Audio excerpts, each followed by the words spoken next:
হয় এইখন দলং আমাৰ হাৰাফুটা নৈৰ ওপৰত আছে আৰু জুমদুৱাৰ সমষ্টিৰ হয়। ইলেকশ্যনৰ আগত আমাৰ বহুত নেতা আহে, বহুতো প্ৰতিশ্ৰুতি দিছিল আমাৰ দলংখন ভাল কৰিব, প্ৰথমেইটো ধৰিব, আমাৰ ফেৰেংগা চাব আহিছিল। কিন্তু কথা দিয়াৰ পিছত যেতিয়া আমি দলৰ বুলি যোগদান কৰি সিহঁতক জিকাৰ পিছত আমাৰ ইয়াতে আমি একোই পৰিৱৰ্তন পোৱা নাই, আজিলৈকে পোৱা নাই। ইতিমধ্যে যোৱাকালি এজন বাইক লৈ পৰিছিল, তাকে আমি ৰছী দি বান্ধি পেলাই বাইকটো তুলিছোঁ, আহত হৈছে, চিকিৎসা হৈ আছে। আৰু বিশেষকৈ আমাৰ এই দুখন স্কুল যে আছে এম ই আৰু এল পি, কোন ল'ৰা ছোৱালীবিলাকক আমি গাৰ্জেনে ধৰি পাৰ কৰি দিব লগা হয়।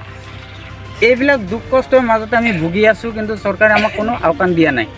তো আমি চৰকাৰলৈ আমাৰ গাঁওবাসী হৈ আমি আবেদন জনাওঁ যে আমাৰ এই দলংখন অতি পলমে যাতে অনতিপলমে পকী কৰি দিয়ে। এইখিনি আমাৰ ৰাইজৰ তৰফৰ পৰা বিনম্ৰ অনুৰোধ জনালোঁ আমাৰ চৰকাৰলৈ।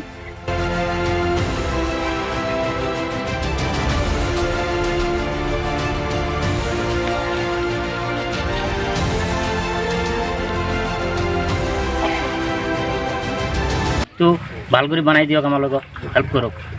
কোনোবা নেতা আহিছিল নাকি ইয়াত? কোনোই অহা নাই, কত এম এল এর কাছে গৈছোঁ, এম এল এও একো কয় মোৰ কোনো ফাণ্ড নাই, মই কৰিব নোৱাৰিম এনেকৈ কৈছে। নতুন পৰিৱৰ্তন পালে একো পৰিৱৰ্তন পোৱা নাই আমালোকে হেল্প নকৰে। ব্রিজটো ঠিক করে দিব চাই বিচারিও। মামাক কি কবা তুমি? আমি স্কুলে যাব পারি যদি, হ্যাঁ ভালো যাও। তুমি কাক কৈ আছে কথাটো? মামাক? মামাক। কোন হয় মামা? শর্মা।